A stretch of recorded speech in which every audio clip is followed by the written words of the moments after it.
అనారోగ్యం, ఉద్యోగం, వ్యాపారం అప్పులతో బాధపడుతున్నారా? వెంటనే జేకేఆర్ గురువు గారికి కాల్ చేసి అపాయింట్మెంట్ తీసుకోండి. నమస్తే రమగారు. నమస్తే జయ.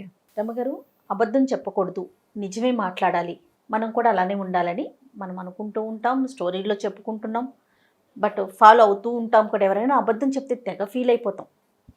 కానీ చిన్న చితక సందర్భాల్లో ఎక్కడో చోట ఎవరో ఒకరు ప్రతిరోజు కూడా ఏదో ఒక మాట అనకపోతే రోజు గడవని సందర్భం. అబద్ధం చెప్పకుండా ఒక్క రోజు కూడా గడవదు. ఏంటి రమగారు, అసలు క్లారిటీ ఇవ్వండి. చెప్పకూడదు, అబద్ధం చెప్పచ్చు, అబద్ధం చెప్పకూడదు, రెండు మనమే చెప్తున్నాం. మనం ఇంకా వేరే దారి లేనప్పుడు ఏం చేస్తాం జయ? ఇదివరకట్లాగా ఎవరి పనులు వాళ్ళు చేసుకునే రోజులు కావు. అవును, ఎవరి ఇళ్లలో వాళ్ళు ఉండే రోజులు కూడా కావు. మనం పోయి రోడ్డు మీదే ఉంటున్నాం. బాగా చెప్పారు. మొత్తం ఇళ్లలో ఉన్న గుంపంతా పిల్లలు స్కూళ్ళల్లో ఉంటారు, పెద్దల ఆఫీసుల్లో ఉంటారు. ఇప్పుడు నలుగురితో కలిసి పోయేటప్పుడు 1,00,000 మాటలు వస్తాయి. అబద్ధాలు చెప్పాల్సే వస్తుంది. ఎంతో కొంత అబద్ధం చెప్పకుండా మన రోజు గడవదు. ప్రతిసారి కామ్గా ఉండి తలకాయ ఊపి గోడ మీద పిల్లివాటంగా చేయలేకపోతాం. ఎంతో కొంత అబద్ధాలు ఆడాల్సే వస్తుంది. జనరల్గా అబద్ధం ఆడకూడదు. మనం పిల్లలకి చెప్తాం అబద్ధం ఆడకూడదు, అబద్ధం ఆడకూడదు, సత్యమునే పలకవలను, అదొక రెగ్యులర్ డైలాగ్ ఉంటుంటుంది. నిజమే, నిజాలు చెప్పాలి, నిజమే చెప్తూ ఉండాలి. అబద్ధం చెప్తే ఒక్కొక్కసారి చాలా పెద్ద పెద్ద సమస్యలు వచ్చేస్తాయి. అబద్ధాలు చెప్పకూడదు, అబద్ధం చెప్పకూడదు, నిజం చెప్పాలి అని కథలు కుప్పలు తెప్పలుగా మన దగ్గర ఎన్నున్నాయో. సత్యమేవ జయితే అంటాం. ప్రతిసారి సత్యం జయించట్లేదు అనే విషయం మనం ప్రాక్టికల్గా తెలుసుకుంటూనే ఉంటాం. సత్యం జయించట్లేదు, సత్యం జయించడం చాలా కష్టం, ఎక్కువ టైం తీసుకుంటుంది. ఆ లోపలికి జనానికి ఓపిక ఉండదు, మనం ఆగలేకపోతాం. అది జయించేదాకా మనం వెయిట్ చేస్తూ కూర్చోవాల్సి వస్తుంది. ఈ గోల్ ఎందుకు? కాలం పరిగెడుతుంది కదా, మనం పరిగెత్తాల్సి వస్తుంది. మనం పరిగెత్తాలి కాబట్టి ఈ వెయిటింగ్ గోల్ ఎందుకని? అబద్ధం చెప్తే సరిపోతుంది కదా, సింపుల్గా పోతుంది. ఒక నిజం 100 అబద్ధాలు, ఈక్వేషన్ అలా ఉందన్నమాట. ఈ ఒక్క నిజం చెప్పబద్దు 100 అబద్ధాలు చెప్పి ఇక్కడి నుంచి తప్పించుకోవాలి అంతే. నిజం చెప్తే తప్పించుకునే రోజు కానీ కాదు ఇది. నిజాయితీకి విలువలు లేవు, దానికి ఒక మర్యాద లేదు. పిచ్చివేధవల్లా కనపడతారు నిజం చెప్పే వాళ్ళని, పిచ్చివాళ్ళు అనుకుంటారు. ప్రపంచం అట్లా తయారైంది. ఇప్పుడు సమాజం అంటే నువ్వు నేనే కాదు, మనలాంటి ఎన్నో వేల కుటుంబాలు, వేల వ్యక్తులు కలిసే సమాజం. ఇప్పుడు సత్యమేవ జయతే అనేది సమాజం మొత్తానికి ఒక నీతి వాక్యం. అందులో ఆ మొన్న గుంపులో ఈచ్ అండ్ ఎవ్రీ పర్సన్కి అది అప్లై అవుతుంది. అంతే కదా కదా. ఇప్పుడు ఈచ్ అండ్ ఎవ్రీ పర్సన్, ప్రతివాడు తన జీవితాల్లో అది జయించట్లేదు అని తెలుసుకుంటూనే ఉంటాడు. సమయానికి ఈ రోజు గడిచిపోవటానికి, ఇవాళకి ఇబ్బంది లేకుండా ఉండటానికి, ఈరోజు అన్నం కోసం, ఈరోజు మన పని అవటం కోసం, ప్రతి కాజెస్ వేరే ఉంటాయి. క్షణం కోసం, ఆ క్షణం కోసమైనా అబద్ధం చెప్పేస్తారు. ఏదైనా లాంగ్ కాజ్, పెద్ద సమస్య వచ్చినప్పుడు అబద్ధం చెప్పాల్సి వస్తే ఏదో ఒక్క మాట పర్వాలేదు, కానీ అన్నిటికీ అబద్ధాలు ఆడేస్తే ప్రతిదానికిను ఇప్పుడు ఎలా అయిందంటే, ఏదో చాలా ప్రాణాల మీదకి వచ్చినప్పుడు పర్వాలేదురా నాయన, బొంకవచ్చు కాని కాక గొంకు లేదని వారిజాక్షులందు వైవాహికములందు బొంకవచ్చు అంటే వారిజాక్షులు స్త్రీల విషయంలోనూ పెళ్లిళ్ళప్పుడు అబద్ధాలు చెప్పచ్చు అని చెప్పారు. ఇదేంటి పెద్దవాళ్ళు స్త్రీల విషయంలో అబద్ధాలు చెప్పడం ఏంటి? స్త్రీల విషయంలో అంటే అమ్మాయికి అబద్ధం చెప్పచ్చు, ఆవిడకి అబద్ధాలు చెప్పేయచ్చు, గర్ల్ ఫ్రెండ్కి అబద్ధాలు చెప్పచ్చు. దొంగ మొహాలు వాళ్ళంత మంది ఉన్నారు. భారతంలోనే చెప్పారు ఇది. వారిజాక్షులందు వైవాహికాలందు అబద్ధాలు చెప్పచ్చు. స్త్రీలకు అబద్ధం చెప్పేసేయచ్చు. ఆవిడ ఏదో తెమ్మంటుందో, ఇదే పెద్ద అబద్ధం ఏమిటి, ఏదో తెమ్మంటుంది, ఈయన తేలేదు, ఆ కొట్టు మూసేస్తుందని చెప్పేయచ్చు. ఓహో, అలా నమ్మించవచ్చు. అంతేగాని పెద్ద పెద్ద అబద్ధాలు చెప్పమని కాదు. స్త్రీలకు అబద్ధాలు చెప్పొచ్చు అనగానే మన కెమెరామెన్లు ఉత్సాహంగా ఉన్నారనమాట. ఇప్పుడు నా పేరే చెప్తారు, రామా మేడం చెప్పారు అని నా పేరు చెప్పడానికి రెడీ అయిపోతున్నారు. అదే రైట్. సో ఈ అబద్ధాలు చెప్పచ్చు అనేది ఒక పాయింట్ ఉంది. అత్యవసర పరిస్థితుల్లో అబద్ధం ఆడచ్చు. అమావాస్యకి పుణ్యానికి అబద్ధం ఆడచ్చు. అన్నిటికీ అబద్ధాలు ఆడకూడదు. అబద్ధం ఆడడం మీద ఒక కథ చెప్దాం. చెప్పండి, మంచి ఇంట్రెస్టింగ్గా ఉంటుంది. ఒక ఊళ్ళో గోపాలుడు అని ఒక కుర్రాడు ఉన్నాడు. వాడు మంచి పనిమంతుడు, బ్రహ్మాండమైన పని. వాడికి ఏ పనులు పెడితే ఆ పనిలో చేసేస్తాడు వాడు, అన్ని పనులు. దాంతో వాళ్ళ నాన్న ఏం చేశాడంటే వాడిని తీసుకెళ్ళి ఆ ఊరి శెట్టి గారి దగ్గరికి వెళ్ళాడు. మా వాడు బ్రహ్మాండ నాయకుడు అండి, వీడికి రాని పని లేదు, గొడ్డు గోదా వ్యవసాయం పొలం పుట్ర సమస్తమైన పనులు వీడికి చాలా బాగా వచ్చండి. ఎంత బాగా వచ్చో అంటే వీడు మంచివాడా బుద్ధిమంతుడు అంటే వీడు తాగుడు అలవాటు లేదు, పిచ్చి తిరుగులు తిరగడండి, బంగారు కొండ. కాకపోతే వీడు ఏడాదికి ఒకసారి అబద్ధం ఆడతాడండి, వీడి దగ్గర అదొక్కటే సమస్య ఉంది. ఆ ఒక్కదాన్ని సహించారా మీరు, భరించారా? ఇక బ్రహ్మాండ నాయకుడే వీడు. బాగుంది కదా. శెట్టి గారు ఏమనుకున్నాడు, వాడిని ఎరా నాయన అంటే అవునండి అన్నాడు. ఏడాదికి ఒకసారి వాడికి అబద్ధం ఆడాల్సి వస్తుంది, ఆడతాడు, వాడికి ఇష్టం. సరే ఏడాదికి అబద్ధం కదా, ఏడాదికి ఒక్క అబద్ధం ఆడితే ఏమైపోతుంది, కొంప మునక ఏం పర్వాలా. రోజు అబద్ధాలు ఆడేవాళ్ళని బోడు మందిని చూస్తాం వ్యాపారంలో. ఒక్క అబద్ధం ఆడితే ఏమవుతుంది అని చెప్పి వాడిని పెట్టుకున్నారు. వాడు బ్రహ్మాండంగా పంట పండించేశాడు, బ్రహ్మాండంగా గొడ్డు గోదా. వాడు వచ్చేసరికల్లా ఆవులు దూడల్ని మంచి మంచి కోడి దూడల్ని పెట్టేసినాయి, గేదెలు పేయి దూడల్ని పెట్టేసినాయి. గేదెలకేమో ఆడవు పుట్టాలి, ఆవులకేమో మగవు పుట్టాలి, అది శాస్త్రం. మగవు పుడితే వ్యవసాయానికి ప్లస్ వస్తాయి, గేదెలకు ఆడవు పుడితే మళ్ళీ పాలిస్తాయి అవి కదా. పాడి పంట వృద్ధి అయిపోతాయి. పాడి పంట వృద్ధి అవ్వడానికి గేదెలు ఆవులు కావాలి, ఆవులు కాదు ఎద్దులు కావాలి, రెండు కుదురుతున్నాయి. వీడు వచ్చిన వేళ విశేషం 6 డజన్ గేదెలు పేదోళ్ళు పుట్టే, 6 డజన్ కోడిదూడలు ఆవులకు పుట్టినాయని సంతోషించారు. ఆ సంవత్సరం పంట కూడా బ్రహ్మాండంగా పండింది. సూపర్ పంట, ఎంత బాగుందో. పంటలు బాగున్నాయి, పాడి బాగుంది, అన్నీ బాగున్నాయి. సరే వెళ్ళామనుకున్నారు. ఈ ఏడాది వీడు వచ్చి 6-8 నెలలు అయింది. పిల్లాడు శుభ్రంగా పెరిగాడు, బాగున్నాడు, చేయెత్తున. వీడికి ఒక మంచి పిల్లని చూసి పెళ్లి చేసి వీడిని మన ఇంట్లోనే ఉంచుకోవాలి. పెళ్ళాన్ని కూడా ఇక్కడ ఏదైనా పెట్టుకుంటే ఇంట్లో పని చేసి పెడుతుంది చక్కగా. జనరల్గా ఊళ్ళలో అలాగే చేస్తారు. పాలేళ్ల భార్యలు కూడా ఏదో ఒక పని సాయం, పెద్ద పనులు ఏం కాదు, బియ్యం బాగు చేసి పెట్టడం, మినపప్పు బాగు చేసి పెట్టడం, ఎవరికో ఆ కూలి ఇవ్వకుండా మనవాడి పెళ్ళానికి ఇచ్చుకుంటాము అని వాడికి పెళ్లి సంబంధాలు కూడా చూడడం మొదలెట్టారు. వాడు వచ్చిన సంవత్సరం మామిడి తోట విరగ్గాసింది. వాడికి బ్రహ్మాండంగా తోట పనులు అవి వచ్చు.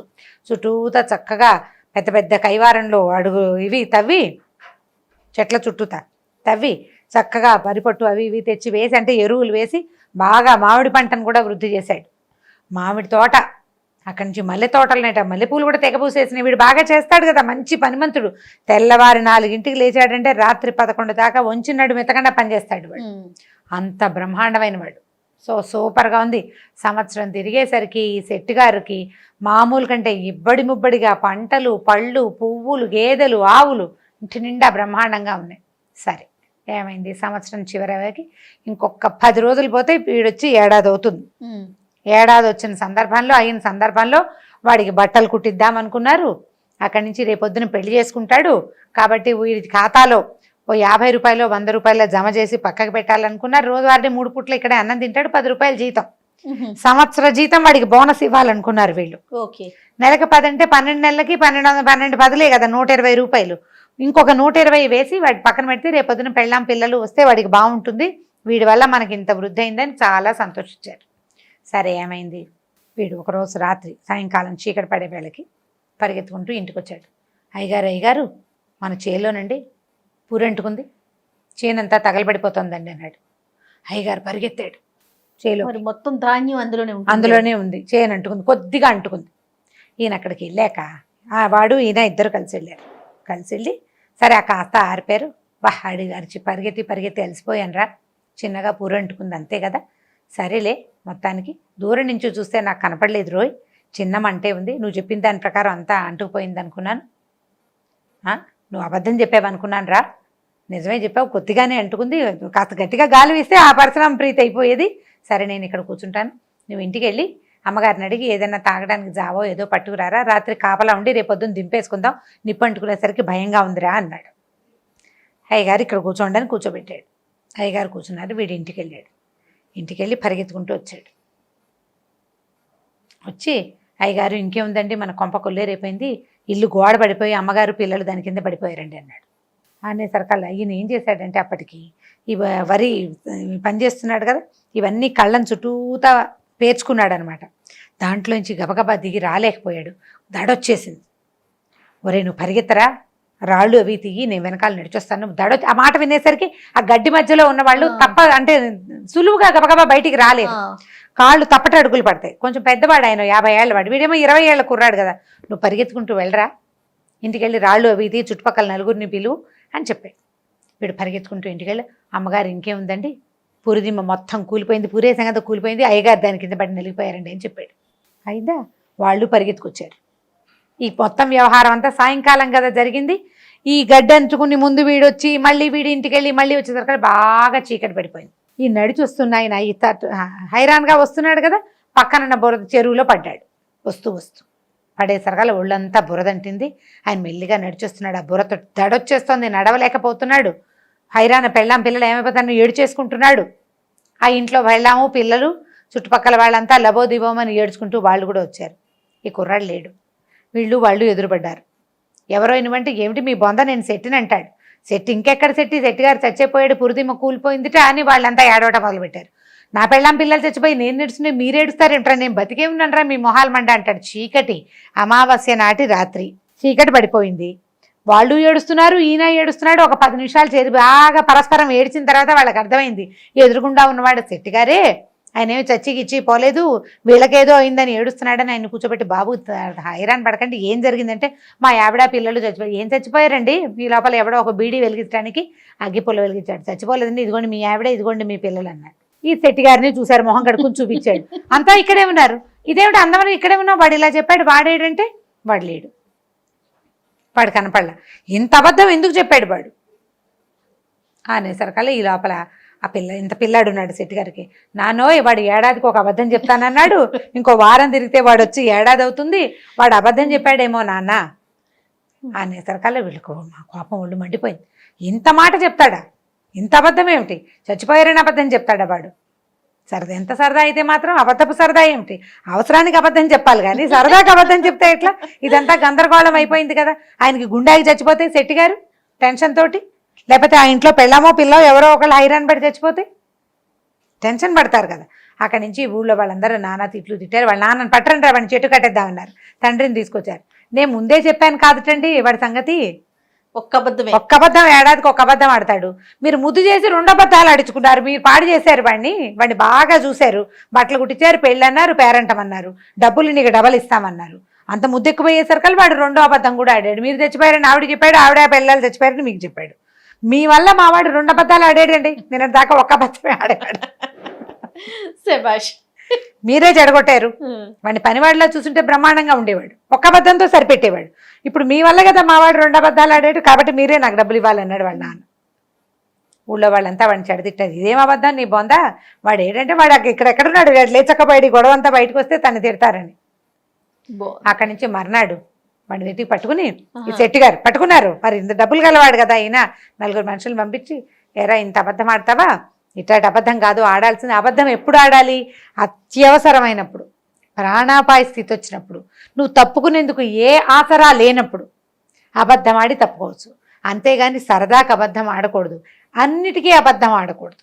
నీ సరదా సెట్టి గారి ప్రాణం పోతే అని అందరూ కేకలేశారు. వాడి డబ్బులు వాడి చేతులు పెట్టి, నువ్వు మళ్ళీ మా ఊరు ఛాయలకి రావద్దు, ఊళ్ళో ఎవరింట్లో పెట్టుకున్నా వీడి ఈ పనే చేస్తాడు, వాడికి ఎక్సైట్మెంట్ వస్తుంది అనమాట. అంతకుముందు వాడు చిన్నప్పుడు ఎక్కువ అబద్ధాలు చెప్తుంటే వాళ్ళ నాన్న వాడికి ఏడాదికి ఒకసారి అని కట్టడి చేశాడు, సంవత్సరానికి ఒకసారి ఫిక్స్ అయింది, పీక్ లో ఉన్నాడనమాట వాడు. కాబట్టి ఈ పీక్స్ లో అబద్ధాలు ఆడకూడదని వాడిని సరి చేసి పెట్టి పంపించారు. సో ఈ కథ కంచికి మనం ఇంటికి, పిల్లలకి మనం ఏం చెప్పాలి, అబద్ధాలు ఆడకూడదని చెప్తూ ఉండాలి. అబద్ధం ఆడచ్చు, అబద్ధం ఆడచ్చు అప్పుడప్పుడు అని మాత్రం పిల్లలకి అనిపించకూడదు.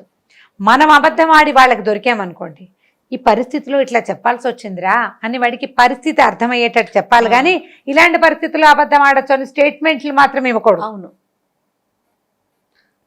వాడు కూడా స్టేట్మెంట్ ఇవ్వకుండా అత్యవసరమైనప్పుడు అబద్ధం ఆడుకుంటాడు. అబద్ధం ఆడితే పిల్లాన్ని సహించద్దు.